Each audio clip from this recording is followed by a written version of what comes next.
പ്രിയപ്പെട്ടവരെ, ഇന്നത്തെ സുവിശേഷ വ്യാഖ്യാനത്തിലേക്ക് നിങ്ങൾക്കെല്ലാവർക്കും വളരെ ഹൃദ്യമായ സ്വാഗതം.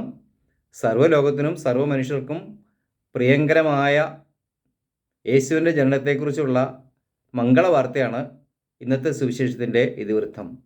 ഈ സുവിശേഷത്തിൻ്റെ ഉള്ളിലേക്ക് കടന്നു ചെല്ലുവാനും അതിൻ്റെ അർത്ഥം ഗ്രഹിക്കുവാനും ജീവിതത്തിൽ അത് പകർത്തുവാനും നമുക്ക് ഓരോരുത്തർക്കും ശ്രമിക്കാം. ഗബ്രിയേൽ മാലാഖ സക്രിയായ്ക്ക് പ്രത്യക്ഷപ്പെട്ട് 6 മാസത്തിന് ശേഷമാണ് പരിശുദ്ധ കന്യാമറിയത്തിന് പ്രത്യക്ഷപ്പെട്ട് അവളെ മംഗളവാർത്ത അറിയിക്കുന്നത്. അവളെ സ്വാഗതം ചെയ്യുന്നത് ദൈവകൃപ നിറഞ്ഞവളെ സുസ്തി എന്ന് അഭിസംബോധന ചെയ്തുകൊണ്ടാണ്. തീർച്ചയായിട്ടും പരിശുദ്ധ കന്യാമറിയം ദൈവകൃപയാൽ നിറഞ്ഞവളാണ്. ഞാൻ പരിചയപ്പെട്ടിട്ടുള്ള അല്ലെങ്കിൽ നമ്മുടെ സീറോ മലബാർ ഇടവകളിലൊക്കെ ഉള്ള പെൺകുട്ടികളെല്ലാവരും തന്നെ 12 വയസ്സിനുള്ളിൽ ദൈവകൃപയാൽ നിറഞ്ഞവർ തന്നെയാണ്. കാരണം അവർ മാതാപിതാക്കന്മാർ പറയുന്നത് അതുപോലെ അനുസരിക്കുന്നവരാണ്.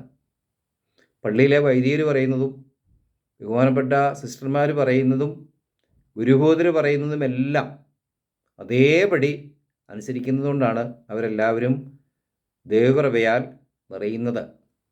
എന്നാൽ നമ്മുടെ പെൺകുട്ടികളുടെ സ്വഭാവം മോശമാണെന്നൊക്കെ ചാനൽ ചർച്ചയിൽ ഇരുന്ന് പറയുന്നവരുണ്ട്. അവർക്ക് വിഷയദാരിദ്ര്യം ഉള്ളതുകൊണ്ടാണ് അങ്ങനെ പറയുന്നത്. ഏതായാലും ലോകം മുഴുവനും നമ്മുടെ പെൺകുട്ടികൾ പോയി ജോലി ചെയ്യുന്നുണ്ടെങ്കിൽ അത് അവരുടെ പ്രത്യേക ഒരു ദൈവകൃപ കൊണ്ട് തന്നെയാണ്. ലോകം മുഴുവനും നേഴ്സുമാർ വലിയ അപ്രീസിയേഷനാണ് അവർക്ക് ലഭിച്ചുകൊണ്ടിരിക്കുന്നത്.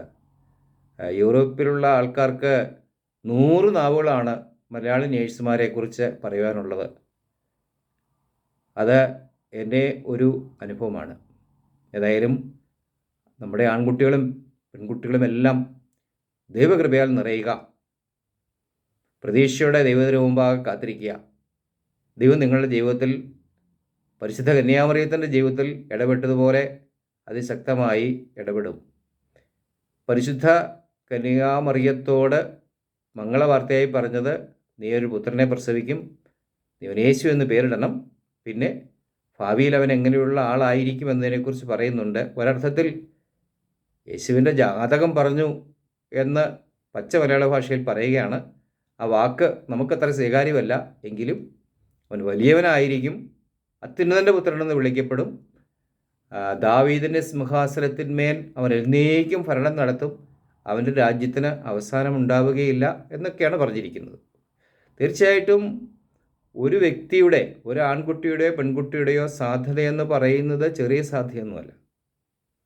എന്തുമാത്രം ആത്മീയത നേടാമോ, എന്തുമാത്രം സേവനങ്ങൾ ചെയ്യാമോ എന്നതിന് യാതൊരു അതിർത്തിയുമില്ല.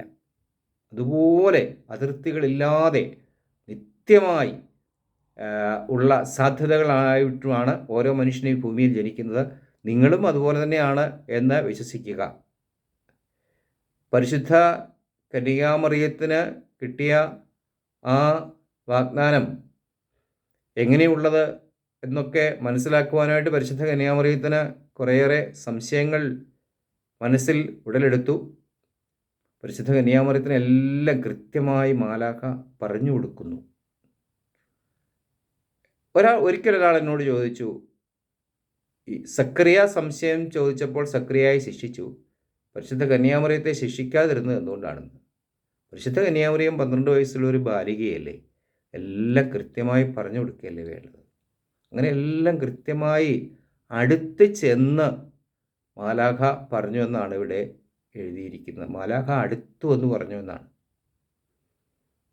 അടുത്ത് ചെന്ന് നമ്മുടെ ദേവാലയത്തിലൊക്കെ കുട്ടികളോട് എല്ലാ കാര്യങ്ങളും പറഞ്ഞു കൊടുക്കുന്ന നല്ല വൈദികരെ പോലെയും നല്ല സിസ്റ്റേഴ്സിനെ പോലെയും നല്ല ഗുരുക്കന്മാരെ പോലെയും ഒക്കെ തന്നെയാണ് ഈ മാലാഖയും എന്ന് നിസ്സംശയം നമുക്ക് പറയാനായിട്ട് സാധിക്കും. ഇന്ന് നമുക്ക് ഈ സേർട്ടനിറ്റി കുറേ ആവശ്യമാണ്. പരിശുദ്ധ കന്യാമറിയത്തെക്കുറിച്ച് മാർപ്പാപ്പ പറഞ്ഞിട്ടുള്ള കാര്യങ്ങളെക്കുറിച്ചുള്ള വിശദീകരണങ്ങളൊക്കെ സീറോ മലബാർ സഭയുടെ തലവൻ നമ്മുടെ രൂപതകളിലൊക്കെ നൽകിയിരുന്നു. പക്ഷെ അതൊക്കെ കേട്ടിട്ട് ഇപ്പോഴും മനുഷ്യരുടെ കൺഫ്യൂഷൻ തീരുന്നില്ല. കാരണം ഒരുപാട് പേര് ചാനൽ ചർച്ചയിൽ ഇട്ട് അലക്കുകയാണ്, തോന്നുന്നത് പോലെയൊക്കെ ഇട്ട് അലക്കുകയാണ്. അതുതന്നെയാണ് കുഴപ്പം. എന്നാൽ ഈ പള്ളി വായിക്കുന്ന കാര്യങ്ങൾ പകുതി ആൾക്കാർ മാത്രമാണ് പലപ്പോഴും കേൾക്കുന്നത്. കാരണം ചാനൽ ചർച്ചകൾക്കും ചാനലിലൂടെ വരുന്ന പ്രഭാഷണങ്ങൾക്കും വളരെയേറെ സ്വാധീനമുണ്ട്. അത് അവരുടെ വീടുകളിൽ എപ്പോഴും അവർ കേട്ടുകൊണ്ടിരിക്കുന്നതാണ്. അതുകൊണ്ടാണ് മനസ്സിലെ കൺഫ്യൂഷൻ തീരാത്തത്. ഏതായാലും പരിശുദ്ധ കന്യകാമറിയം പറഞ്ഞു, ഇതാ കർത്താവിൻ്റെ ദാസി, നിൻ്റെ വാക്ക് എന്നിൽ നിറവേറട്ടെ. നമ്മുടെ ജീവിതത്തിലും ഒരു തീരുമാനം എടുക്കാനാണല്ലോ ബുദ്ധിമുട്ട്. തീരുമാനം എടുത്തു കഴിഞ്ഞാൽ ഒരുപാട് ഭാരം തലയിൽ നിന്ന് ഇറങ്ങിപ്പോവും. അടുത്ത ദിവസം ഞാൻ ഷെക്കേന ചാനലിൽ ഒരു ഡിസ്കഷൻ കണ്ടു. അതിൻ്റെ ഇതിവൃത്തം ഇതാണ്: 1,00,000 വിവാഹം ഒരു വർഷം കേരളത്തിൽ നടക്കുന്നു. അതിൽ 35,000-ഓളം ഡൈവോഴ്സ് നടക്കുന്നു. അതിൽ കൂടുതലും ക്രൈസ്തവരുടേതാണെന്ന്. പ്രിയപ്പെട്ടവരെ, ഞാനൊരു കാര്യം പറയട്ടെ. ധാരാളമായിട്ടുള്ള കൺഫ്യൂഷൻസ് വിവാഹ ജീവിതത്തെക്കുറിച്ചുള്ള ഈ ധ്യാനങ്ങളും പ്രസംഗങ്ങളും വിവാഹത്തിനൊരുക്കമായിട്ടുള്ള കോഴ്സുകളും ഒരുപാട് കൺഫ്യൂഷൻസ് മനുഷ്യ ജീവിതത്തിൽ ഉണ്ടാകുന്നു. ഇതെല്ലാം കൂടെ ഈ മനുഷ്യരുടെ തലയിൽ കയറുന്നില്ല.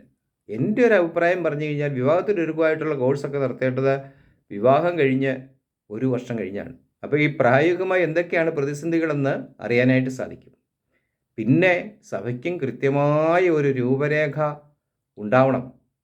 അത് പലപ്പോഴും വ്യത്യസ്തമാണ്. ഒരുപാട് വ്യത്യസ്ത രീതിയിലുള്ള ആശയങ്ങളാണ് പറഞ്ഞു കൊണ്ടിരിക്കുന്നത്.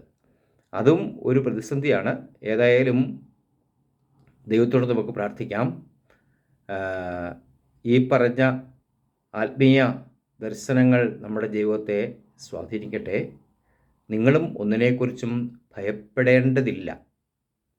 എല്ലാം പ്രകൃതി സഹജമായതെല്ലാം നിങ്ങളുടെ ജീവിതത്തിലും സംഭവിക്കും.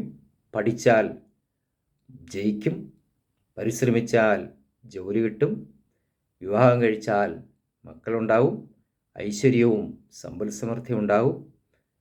ഇത് മാതാവിനോ അല്ലെങ്കിൽ സക്കറിയായ്ക്കോ മാത്രമുള്ള വാഗ്ദാനമല്ല, എന്നെ കേട്ടുകൊണ്ടിരിക്കുന്ന നിങ്ങൾക്കും കൂടിയുള്ള വാഗ്ദാനമാണ് എന്നോർക്കുക. ദൈവം നിങ്ങളെല്ലാവരെയും അനുഗ്രഹിക്കും. Thank you. Amen. May the good God bless you.